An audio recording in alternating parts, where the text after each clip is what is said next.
Tonight, breaking news, the Trump truce backing down from his 145% tariffs, at least for now, with China. The markets soaring today. Also tonight, the American hostage released by Hamas. You'll see it after 584 days. The emotional moment, the 21-year-old reunites with his mom. And the American Pope, and the incredible moment tonight, our James Longman and Terry Moran met Pope Leo today and what he told them about his brothers back here in the U.S. First tonight, President Trump's major turn on his tariff showdown with China. Amid concerns over inflation and store shelves going empty in the U.S., the Trump truce tonight. 90 days, at least for now. Our Rachel Scott asking what happens, though, if there is no deal. Do the tariffs go back up? The president's answer tonight. Also tonight, President Trump and the $400 million gift from Qatar. The Boeing 747 they're giving him to replace Air Force One for a time. Tonight, President Trump and how he answers, with so many asking, is this ethical? Is it legal? And how safe is it for an American president to be flying in a jet given to him by a foreign nation? Also breaking here in New York City, the explosive testimony today in the Sean Diddy Combs case. The jury seeing the video, the alarming scenes in that hotel hallway. The officer who was at that hotel taking the stand, what he says Combs asked him not to do. And the male escort also taking the stand. He says he was hired by Combs and his girlfriend. What the escort said on the stand about the violence he allegedly witnessed. Tonight, the American released by Hamas after 584 days. 21-year-old American Israeli Edan Alexander released by Hamas. He marked 2 birthdays in captivity. You'll see the emotional moment tonight, the reunion with his mother. Also tonight, our James Longman and Terry Moran meeting the American Pope and what Pope Leo told them about his brothers. The alarming sight in the Northeast, with Memorial Day still 2 weeks away. The sighting already tonight, a great white shark spotted off the East Coast and very early. Tonight here, the blockbuster new study on 2 popular weight loss drugs. Which one helped people lose more weight? Also tonight here, we hear from the children who say Pope Leo is like family to them, and their message for the American Pope they know. From ABC News World Headquarters in New York, this is World News Tonight with David Muir. Good evening, and it's great to be back from the Vatican, and what a story it was last week. Tonight here, our James Longman and Terry Moran meeting Pope Leo today, and you'll see it, and what the American Pope told them about his brothers who we now all know back here in the U.S. But we begin tonight with President Trump in China. The Trump truce, at least for now, the president backing down on his 145% tariffs. Stocks today soaring on the move, the Dow gaining more than 1,100 points. The S&P, you see there, the S&P 500 up 184 points, more than 3%, and the tech-heavy NASDAQ gaining more than 4%. The president agreeing to cut tariffs on Chinese goods coming into the U.S. from 145% down to 30% for 90 days. China then reducing tariffs on U.S. products going to China from 125% down to 10%. And our Rachel Scott tonight asking the president today what happens if there is no deal in these 90 days. Will the tariffs shoot back up? Rachel leading us off.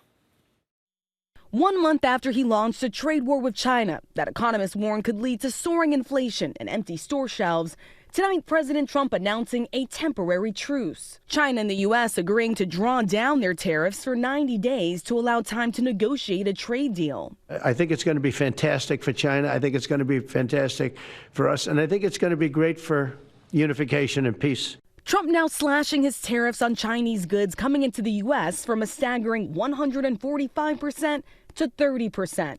China lowering their retaliatory tariffs on American products from 125% to 10%. It's quite an about-face from just last week when President Trump insisted he would not lower tariffs to jumpstart talks. Are you open to pulling back your tariffs in order to get China to the negotiating table? No. But Wall Street and business owners have warned the trade war was unsustainable. Last week, cargo shipments into the port of Los Angeles down 32%. American families already starting to feel the pinch. Today, the Dow surging more than 1,100 points on news of the trade truce. But tonight, the big question, what happens if the U.S. and China don't cut a deal by the end of the 90-day pause?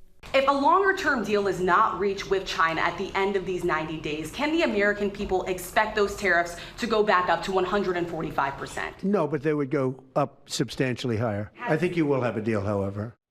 So we will have to see if China and the U.S. can make a deal in 90 days. Meanwhile, the president signing an executive order demanding that pharmaceutical companies lower the cost of prescription drugs. He's given them 90 days to do that, but it's unclear what power the president has to enforce that, David, and if any of those companies will comply. Rachel Scott, who did the news here last night, was in Washington to ask the questions and back here tonight. Good to have you, Rachel.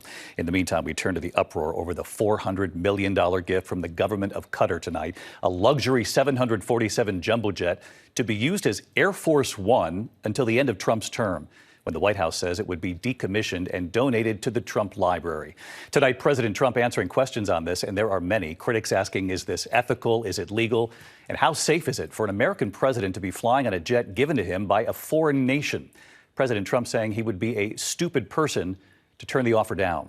Jon Karl broke the story, and John's back on this tonight.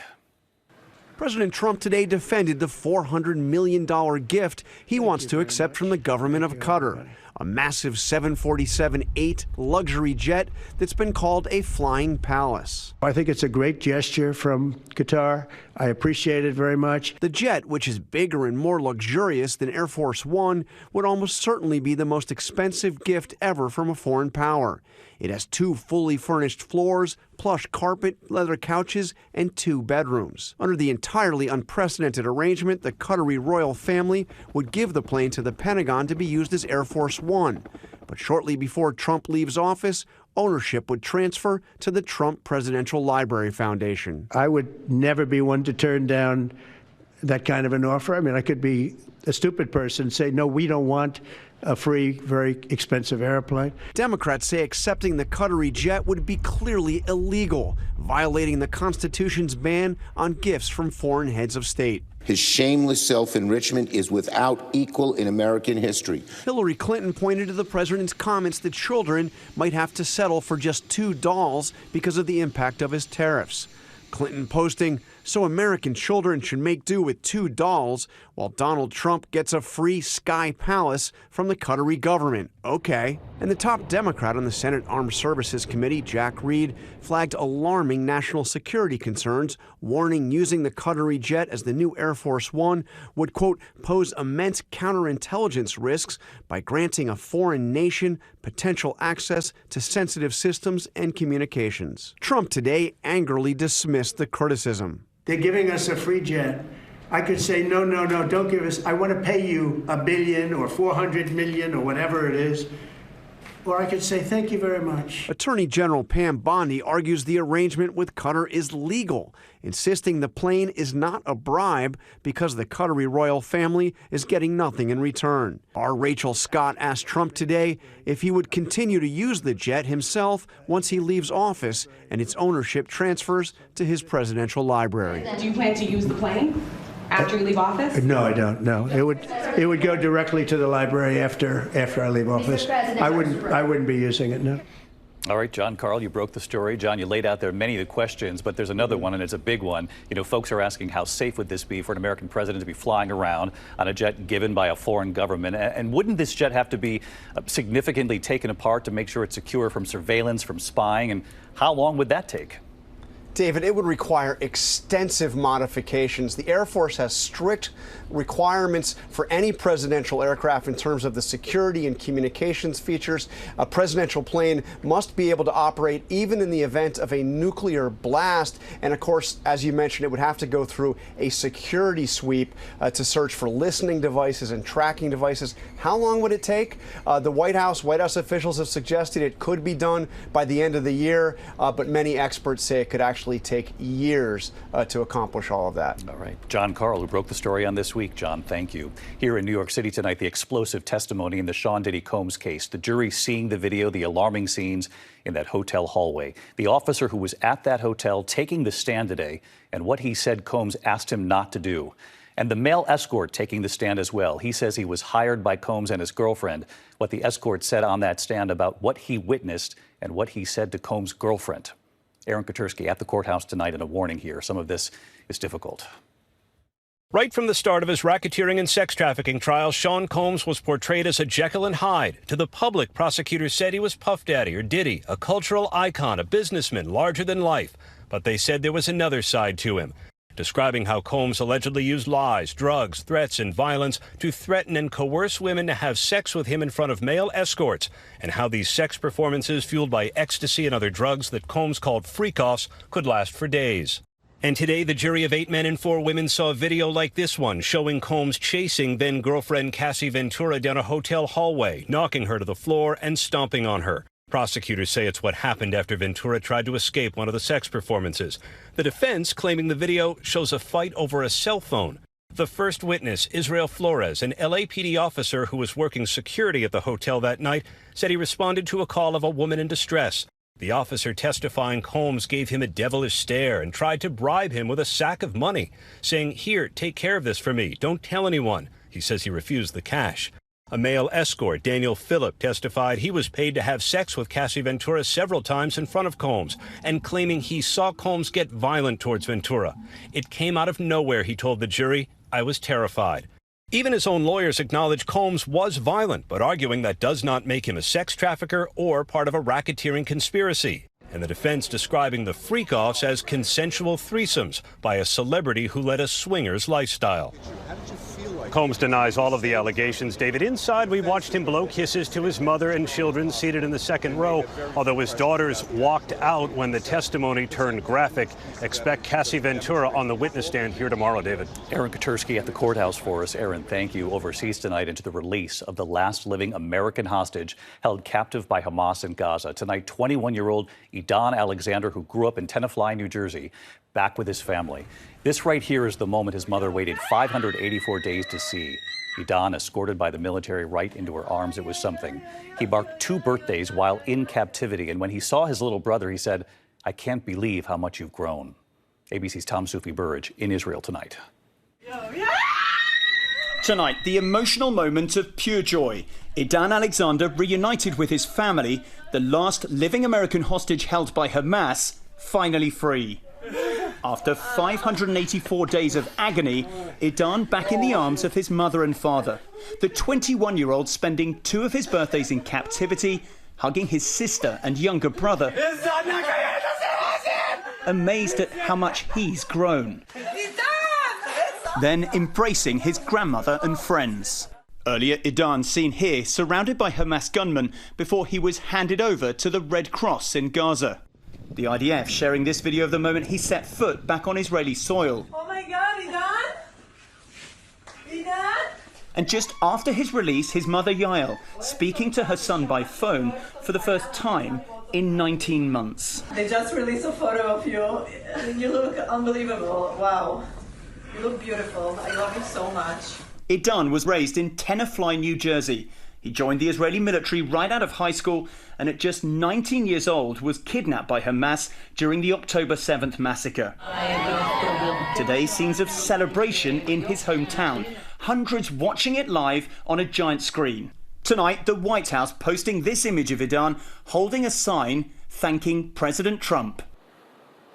And David, Edan's family praising Trump's team for bringing him home. The president just departing on his first foreign trip to the Middle East, saying tonight he wants more hostages released. There are 58 hostages still being held in Gaza. David? We are just glad Edan is back with his family, 21 years old, and told his little brother, wow, you've grown up. Tom Sufi Burridge with us tonight. Tom, thank you. Also tonight here, the American Pope, and this evening, the remarkable moment. Our James Longman and Terry Moran meeting Pope Leo today, and what he said about his brothers back home here in the U.S. James Longman on the moment.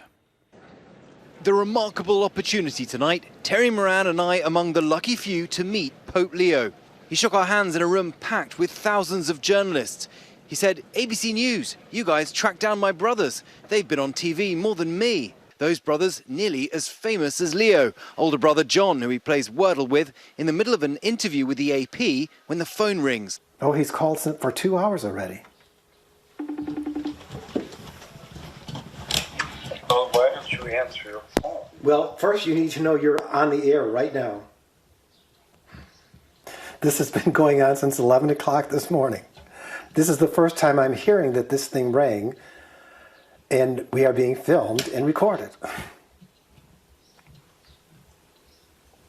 Right now? Right this very minute. Since that moment, it's been a whirlwind of firsts for the first American Pope.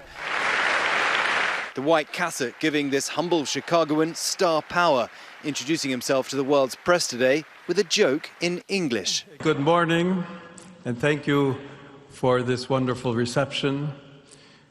They say when they clap at the beginning, it doesn't matter much. If you're still awake at the end and you still want to applaud, thank you very much. A much smaller crowd than the 100,000 people who came to see his first Sunday blessing from the balcony of St. Peter's. Mai più la guerra. No more war. His words echoed across the square to huge applause, saying the war in Gaza had hurt him deeply and that a just peace was needed in Ukraine. And tonight, a sign that Pope Leo is serious about peace. He made a call to President Zelensky about the war in Ukraine. Zelensky called it a warm and substantive conversation. David? We are envious of you and Terry. What a moment today, James. Thank you. When we come back here tonight, flash flood watches on much of the East Coast. They're saying 2 months of worth of rain could be coming. We'll tell you where. We'll show you the map. And the new study tonight, 2 popular weight loss drugs. Which one helps people lose more weight? What they found. And then with Memorial Day still 2 weeks away now, the alarming sight already right off the East Coast, the great white spotted. We'll have more on this in a moment here. Tonight, Memorial Day still 2 weeks out, and the shark sighting already on the East Coast. A new drone video tonight showing a great white. This is off Montauk, New York. The shark gliding through the water there, very close to shore. Great whites are known to feed in the area. The photographer says this is her earliest shark sighting in years. Lifeguards in the area go on duty later this month. When we come back tonight, flash flood watches from the south to the mid-Atlantic tonight. A lot of rain coming to the East Coast, well more than a month's worth possible with this system. We'll have the forecast in a moment. And which weight loss drug was most effective? To the index of other news tonight, more than 20 million Americans under alert for a dangerous flash flooding tonight. From Florida right up to Maryland, the heaviest rain moving right up the East Coast, hitting the mid-Atlantic tomorrow morning, then into the Northeast late tomorrow night. Some areas could see 2 months worth of rain all at once. Also, the other extreme tonight, red flag warnings from Arizona to Michigan, low humidity, dry conditions and winds gusting more than 45 miles per hour. Record heat in Texas begins tomorrow. Tonight, a new study comparing 2 popular drugs used for weight loss. Researchers studying obese and overweight patients for 72 weeks, finding those on Zepbound lost an average of 50 pounds, Wegovy patients losing an average of 33 pounds. Both groups reported some known side effects. Both drugs helped improve blood sugar and cholesterol, the study in the New England Journal of Medicine. When we come back here tonight, the children who say they consider Pope Leo family, and their message to him right here tonight. It's something. ABC World News Tonight with David Muir, sponsored by Vivgard Hytrulo and Vivgard. Finally tonight here, the American Pope and the children from Peru who call him one of their own too. We sent our Matt Rivers to meet them. Tonight in Chiclayo, Peru, in the city where Pope Leo spent decades as a missionary, a priest, and then a bishop, they are celebrating the American Pope they claim as their own. They consider him family. At the Colegio Nacional de San Jose, the city's largest school, images of Pope Leo on the wall. The children coloring in pictures of him. Inside this all-boys class full of cheerful 7-year-olds. ¿Cómo estamos? They tell us what the Pope means to them. 7-year-old Joaquin telling me the Pope has a Peruvian heart. The Pope visited the school several times a year when he lived here, even blessing its chapel. There is enormous pride in a man who spent so much time in this modest part of the world. I asked 7-year-old Edan if he is excited about a Pope who spent decades in Peru.